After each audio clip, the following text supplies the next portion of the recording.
We're going to talk about how not to lose a contract. How not to lose a contract. So now I have permission to share this scenario, this situation that happened in the hopes that another consultant will not allow this to happen to them. I am streaming simultaneously, so I'm on Instagram and Facebook as well as on YouTube because I think this is a really important topic that we don't always get to really dig into. We talk about how to win contracts. We talk about all of the good things that go along with the contracts, the big paychecks, the small amount of time that's spent in the school system, the relationships that are garnered. But do you ever wonder how people actually lose contracts? That's what we're going to talk about this evening. And I want you to take it easy on this person. This was a fairly new consultant who's worked a few consulting gigs. But again, this goes back to some of the things that I teach in my mastermind and in CEO mindset. So let's talk about it. We're going to dig into how one of the consultants lost a contract and why she lost the contract and what could have been done to avoid it. And I'm going to share with you 5 steps to make sure that you succeed as an ed consultant and you never lose contracts. So let me get into it. First of all, this consultant has been consulting for maybe 6 or 7 months, has done, at this point, I think she's at 3 contracts. And so she called to have a conversation with me about the issue that she had at the school system. She was called into the principal's office. Doesn't that sound funny? She was called into the principal's office, but the principal wanted to speak to her about the discontinuation of the work. And of course, this was a surprise because they had 2 additional PD sessions to go, in which they had already completed 1 PD session. They had 2 more to complete, and they were actually preparing. So they had an onboarding event and a PD, and then 2 additional PDs and another piece of work. So there were 5 components of work that went with this PD. If you're with me live, give me a hey, what's up, what's going on? And now if you're catching this in a replay, give me a hashtag replay. I would love to know that you joined me and whether it's helped you or not. So what happened was there were 3 things that were going on. And I'll tell you what those 3 things are right up front. There was an over reliance on the client, on the school system for guidance. So she was relying too much on the school system, on the principal, on the person in charge to give her information. And then number 2, in my opinion, there was a failure to effectively communicate. And keep in mind, she went back through all of the emails with me so that we can begin to diagnose the problem. So she did review, go back through all of her emails that she sent, as well as the responses that were sent. So there was a failure to communicate as well as to manage the expectations of the professional development. And then the third thing that I would say was problematic was her not taking ownership of the feedback that she received and take the opportunity to improve what went wrong, because there's always room for improvement. Nobody does a perfect PD. Nobody goes in and just, there's nothing you can improve. It was a 10 out of 10. So, and again, this is in retrospect. This is in hindsight. This was after the contract was lost. Would I have preferred she called me before this time? Absolutely. So let's explore how these challenges transformed into the loss of a contract. Let me tell you the quick story of what happened. So she went into the school to do the PD. Well, she was preparing to go into the school to do the PD. So that means that she had already negotiated with the decision maker. Everything was set. She had had a chance to do onboarding and to ask any questions that needed to be asked. And she felt like, or they felt like, they were ready to move forward. Well, when it came time, closer to the time to do the PD, and keep in mind, this is in hindsight, when it came closer to time to do the PD, and she was really doing her close prepping and planning, then she had some additional questions that she sent in. And I took note of what some of the emails were. So she sent an email inquiring about the number of participants in the that will be coming to the professional development, whether it will be specials, like PE, music, art. So she had an email, and I would say it was a pretty lengthy email because she was trying to explain herself, which is just too much. And then she sent another email around the schedule, what time she was to start, what time she would end. And then the response that they gave led to another email because it was a PD day. And so she would need to have a little bit of flexibility. And so they were trying to explain to her that there are three sessions. And although she's scheduled for this time, if the previous one goes over a little bit, they'll just shift her down to after lunch. And so then that led her to respond back because she had already booked her airplane flight. And so she was trying to explain to them that her flight is already booked, basically saying that if anything happens, she wouldn't be able to stay over because she's booked a flight.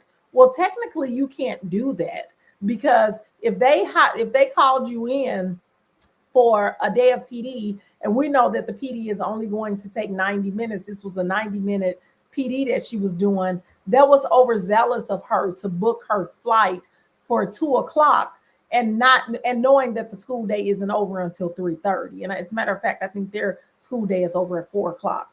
And so she sent that email back and explaining her situation where she had to be out. She really didn't have to be out because she could move that flight to the next flight if need be. But also, she wanted to know who else would be presenting. Who are the other consultants or education companies that's coming in? What would their topics be? Now, at this point, y'all should be saying, wait a minute, why she need to know all this? Right. I need us not to need to know all that. Hey, Ophelia. Hey, how are you today? If you're with me live, give me a hey, what's up? What's going on? If you're catching this in the replay, give me a hashtag replay. Then she wanted a list of teachers' names. She wanted to know if the list of teachers' names would be available so that she can create some personalized folders for them. Again, too much. And then her last email was around the location of the PD because she began to think to herself, they said it was a big PD, there will be multiple presenters. Is it going to be at the school? Is it going to be a central office? What's the location of the PD? So all of these emails were going back and forth. That was the first problem. Second problem is when she did the onboarding, she had the opportunity to ask all of these questions and get all of this information, but that shows that she wasn't quite prepared and she wasn't efficient in her time. And so when she began to send the emails, instead of sending one very short bulleted email requesting for these answers, or can we just hop on the phone for 5-10 minutes so I can get the information so I can make sure I deliver a superb PD to your staff? That would have been the quick solution to that instead of all of the back and forth. And then the other thing that happened was when she did her first PD, there was the survey was given at the end and the teachers gave her some feedback. Let me see the feedback. I wrote down some notes. The survey feedback said that there were too many activities. So in the 90-minute time period on the first time, there were too many activities. And they said that the pacing was not right. She needed to look at pacing because they didn't get to complete any activity that she started and she skipped through a lot of slides. Teachers don't like that. If you go in and you have 40 slides up and you only make it through 10, or you're saying, oh, well, don't worry about it. We just won't do these 5. We won't do these 10. And you're skipping through slides. Teachers want to know what is it that they missed. And then the other thing that they commented on was they needed more talk time. So she was telling them to think, pair, share at the table, to do group talk, to do table talk. And as soon as they would get to talking, their time would be up because, again, it was only a 90-minute PD. And I don't even know if it had been a 180-minute PD, if that would have helped because she had too many activities. She was trying to give them the best bang for their buck, but the goal is to get them closer to mastery instead of just skimming the top off stuff and giving them just enough to expose them to this new idea. So that was the feedback that they gave in the survey. Now, my question was, did you talk to the principal about this? Because if they left you this type of information in a survey, which all feedback is good feedback. Like you need that feedback because you don't know this school system. You don't know these teachers. You don't know this school. You don't know how they operate or what they've been going through. And so you want to have a conversation with the principal to let him know, hey, I got some feedback in my survey, and I want to make sure that I fix this for the next time and over deliver. can we discuss some of the things and just have a quick conversation? Well, she didn't do that. When she got the survey results back, she went back to a flashback to, that's how teachers are. She went back to how it was in her school system with the teachers who she worked with. And she began to think that's just probably the teacher who is always in other people's business and this, and that. No, it doesn't matter who it's from. You need to accept the feedback and work to address it. So she had this feedback and all of these things, and she did not speak to the principal about it. So apparently, what happened was when they put out the next session of PD, so a little bit of time passed, they put out, the informational of the upcoming PD, and we're planning the upcoming PD. It may have happened in a team meeting, in a department meeting, or something to that effect. And when they said that she would be coming back, some people had some things to say. And we can say that we've been in that, we've been in situations where in meetings we say things that are negative towards someone else. And so someone in the meeting made a comment in regards to her PD. Well, it took the principal probably, or the decision maker, off guard, because here this person is thinking that they had a good PD, and now here they are learning. And you know how, it can be in education. Somebody will say all of the teachers said, when really it was only 3 or 4 teachers, or it may have only been that one teacher. But because there was nothing done to intercept that was clearly written down in feedback, and that was a part of the survey that was given. And typically you would share those survey results with the decision maker or person who's in charge of the PD or learning. And so she didn't respond to it. And so when this comment was made in the team meeting or department chair meeting or wherever the comment was made at, it took the decision maker off by storm. And then they wanted to hear more. What do you mean? I thought that this was a good PD. This is what you all asked for. And it's like, well, she just wasn't good. She just wasn't this. So then that sets you up. But imagine had that principal known that this was an issue and she's already aware, she's working on it. What did Dr. Mel say? She could have circumvented that issue and the principal would have been ready to give a plan for going forward. Exactly. So then when the principal sent the email regarding, how it's a nice email that's sent, hey, I'd love to chat with you about the upcoming PD, blah, blah, blah. And her response back was great because I have some questions. And again, it was almost a not taking ownership of your business nor of your PD. Let me read my notes that I got. So there was an issue with follow-up, and she didn't fix the issue, and it was poor communication. So when the principal spoke to her, yes, Dr. Mel says transparency and accountability is key because you are representing an education company and not just you. You shouldn't be going in as a consultant. You should be going in as a representative from your education company. And so when the principal said that he wanted to speak with her regarding the situation, that would have been a perfect way to, solve this problem. But instead, she sent back more questions. This is one of the key things that I tell consultants that I work with. When you're asking all those questions, it's because you don't trust yourself. When you have 1,001 questions, it shows a lack of confidence and it shows that you don't trust yourself. And that's exactly what was happening in this situation.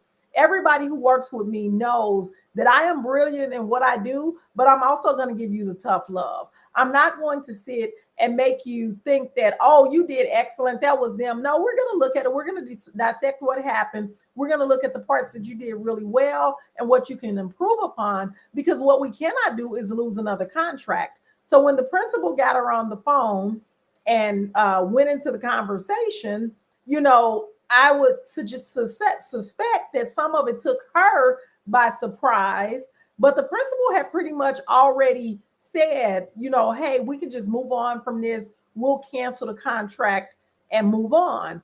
So when she spoke to the principal, he explained the problems that they had, and basically said how she was taking up too much of their time.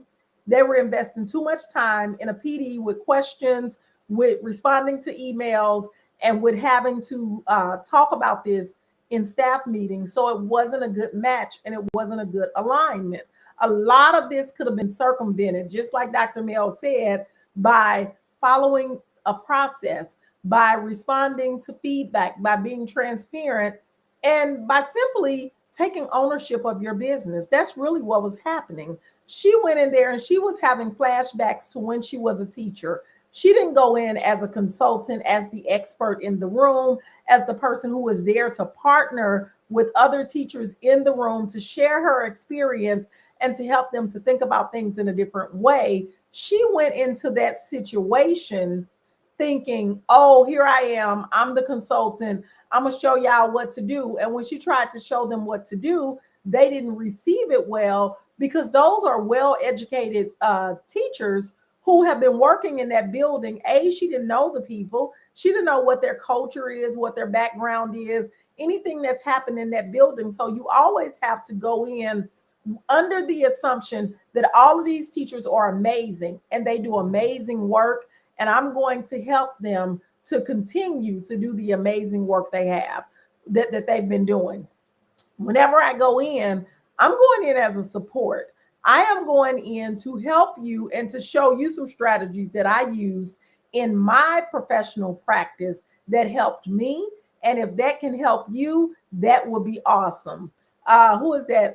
Bethel Light Incorporated said, great insight. Thank you for sharing this situation. And that's the thing. We don't talk about when people lose contracts. So this was a lucrative contract for her. And not only that, when things like this happen, now it's going to be hard for her to tap into the other schools in the district because that didn't go well. So, principals talk. And so, even when that happened, I would have done a different way of cleanup around that too, because there should have been, I would have definitely apologized and offered them a free PD. I absolutely would have, just to make sure that I am making sure that the integrity of my company is taken care of, and also to show that I can turn this situation around. And when I showed up at that next PD, that's not going to cost them any money, I would also let them know, it doesn't have to be a full staff PD. If you want to do something after school in a staff meeting, give me an opportunity to correct this. Give me an opportunity to support the teachers, because this was a huge misunderstanding on my part. I take full responsibility and accountability for this. And I would try to work to bring a better resolution to it than just, we're going to cancel the contract.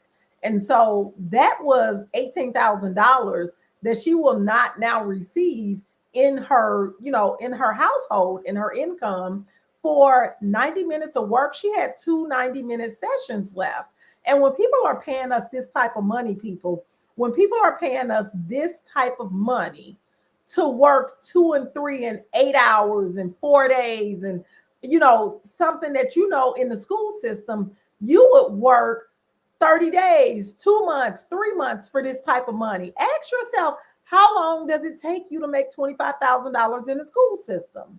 She's making $25,000 with 3 90-minute PD sessions and 1 onboarding, 4 sessions, basically 4 days of work, which are not really days because none of them turn into 8 hours. And so what we have to understand is that professional development is continuous, not only for the teachers in the schools, but also for ourselves. Even as the expert, the learning does not stop. Even me, I am 7 years into my business and I am still learning. I am still growing. I am still paying for mentorship. I still pay for coaching, because it doesn't stop. You have to invest in your own professional development, and you have to invest with people who are going to tell you the truth. People who are going to speak life into you, but also people who are going to tell you the truth. When you are in these groups and they don't know your name, they don't know anything about you or your business, you're in a group of 100, 200 people, 50 people, 45 people. That's too many people. How would that person know you and be able to support you and learn your attitudes and your behaviors if if they never get the chance to meet you or to talk to you. I think that we need to really think about how we're developing ourselves and who we are allowing to help us with our development. And are we cutting off our support too soon? That was one of the things that she walked away with. So she actually went through the mastermind. And in my mastermind, it's a 9-month program. So she went through the mastermind, and after 6 months, she was able to get contracts. So when she hit her 9-month mark, which was when her support ended, then she was still getting contracts, but she really needed to stay in the community. She felt like she didn't need any more support, which some people do not. But clearly she did, because she needed to be talking about these contracts and what's going on. And that's one of the beauties of having a community around you. And then when we talk about preparation and being proactive, like, you have to anticipate the needs and the questions before they arise in consulting, because after all, you're the expert. Dr. Mel says they can't. You're just another number. That's right. And I try to get educators to understand, when you're picking your professional development, your training, your mentors, your support, you need to pick somebody who's going to know you, who's going to know your program, who's going to have at least a bit of concern about you, but most importantly, how can they help you to stop some of the patterns of self-sabotage if you're nothing but a number to them? So I want us to be able to talk about when things go wrong, which is why she gave me permission to talk about this. And notice I didn't use any names, so you have no idea who it is. But, we need to talk about when things go wrong. And especially as female entrepreneurs, we need to know what not to do. There's somebody out here who's going to listen to this, and they are going to realize, oh, I need to stop sending all those emails. They're going to listen to this and say, oh, when I get that survey result information back, I need to actually respond to everything that's in it. I need to schedule an appointment with the principal to go over the survey results. I need to craft a short, concise response to the survey results and send to the principal and the decision maker, so that they know what's going on, and include my plan of action to work through these responses that have been given, and to assure them that I have this under control. We need to talk about what happens when that phone call comes that you were not expecting, or when you're called into the principal's office. As women, these are things that can shut us down, and it'll send us back to the classroom thinking consulting doesn't work. And that's not true. She made a mistake, and she's able to rebound from this mistake. It's not like life is over. We all make mistakes. You've made mistakes in the classroom. You've made mistakes as a parent. You've made mistakes as a spouse, and as a daughter, and as all of the things. What makes us think that we're not going to make mistakes in consulting? The goal is, when you make the mistake, be able to rebound from it. Luckily for her, she's in a network, or had been in a network, and she was able to reach out to me. I was able to set a little time aside to talk to her about what happened. I really felt horrible for her that she lost a contract. And as soon as I heard it, I said, we have to have a discussion, because this cannot happen again. Like, to lose one contract, it's a learning lesson, but to lose another one, that's a pattern of behavior. So I have to be honest with this person and explain what I'm seeing from my perspective. We went through the emails. I asked some probing questions, and I said, can I coach you? Because she's no longer a coaching client of mine. Can I coach you? And then she said yes, and I proceeded to go into a coaching session with her to help her to realize, you had just as much to do with this as anything. And you need to take ownership and accountability for this. But what it turned out to be is, these were behaviors from the school system.